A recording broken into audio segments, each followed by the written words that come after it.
Good morning friends, welcome to lucky cooking and vlogs. This is తీరు. ఈరోజు curry ఏంటంటే వంకాయ బఠానీ కర్రీ. రుచిగా, అన్నంలోకి చాలా టేస్టీగా, భోజనాల్లో వంకాయ బఠానీ కర్రీ అంటే చాలామందికి ఇష్టం కదా. అంతే టేస్టీగా, చాలా రుచిగా, చాలా బాగుంటుంది. ఇంకెందుకు ఆలస్యం, వీడియో చూసేయండి. 2 పచ్చిమిర్చి తీసుకుని చిన్న ముక్కలుగా కట్ చేసుకున్నాను. 2 టమోటాలు తీసుకుని చిన్న ముక్కలుగా కట్ చేసుకున్నాను. ఆనియన్స్ కూడా కట్ చేసుకుంటున్నాను.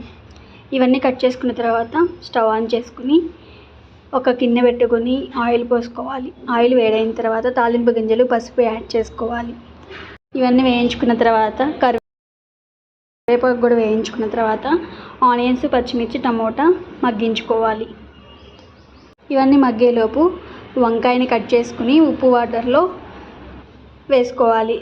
ఉప్పు వాటర్లో వేయకపోతే వంకాయలు నల్లగా అయిపోతాయి.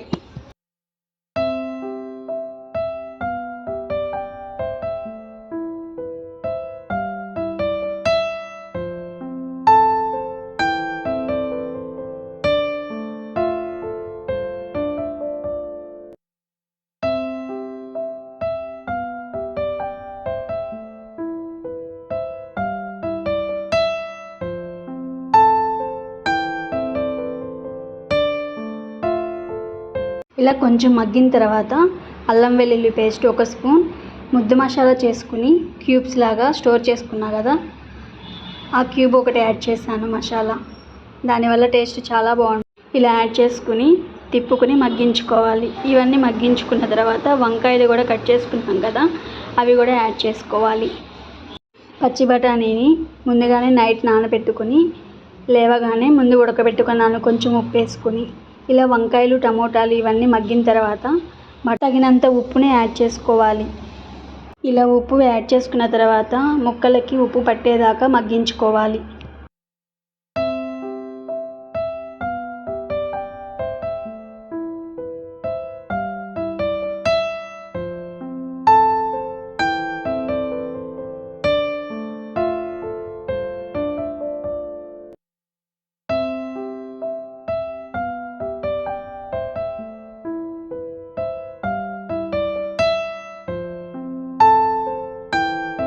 ఇలా మధ్యలో తిప్పుకుంటూ మగ్గించుకోవాలి. ఇలా మగ్గిన తర్వాత పచ్చి బఠానీని ముందుగానే ఉడికించుకొని పక్కన పెట్టుకున్నా కదా, వాటర్ అన్నీ వంపేసి పచ్చి బఠానీని యాడ్ చేయాలి. ఇలా పచ్చి బఠానీ కూడా యాడ్ చేసిన తర్వాత కొంచెం సేపు మగ్గించుకుని 2 స్పూన్స్ కారం యాడ్ చేశాను. పచ్చిమిర్చి యాడ్ చేశాను కదా, అందుకే 2 స్పూన్స్ యాడ్ చేశాను.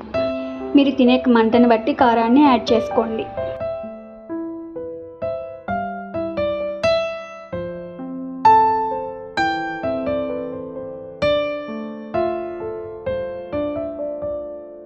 మధ్యలో తిప్పుకుంటూ ఉప్పు, కారం ఈ ముక్కలకి, బఠానీలకి అన్నిటికీ పట్టేదాకా మగ్గించుకోవాలి.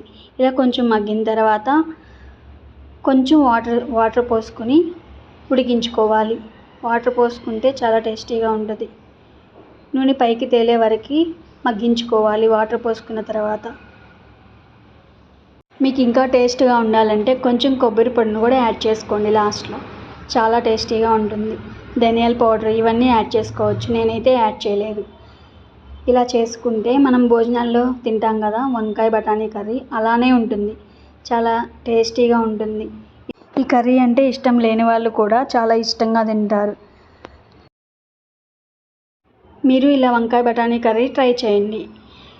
ఈ వీడియో కనుక మీకు నచ్చినట్లయితే లైక్ చేయండి, షేర్ చేయండి, సబ్స్క్రైబ్ చేయండి, కామెంట్ చేయండి. పక్కనే ఉన్న బెల్ ఐకాన్ని క్లిక్ చేసి ఆల్ అనే ఆప్షన్ని క్లిక్ చేయండి. Thank you for watching. Thank you for your time.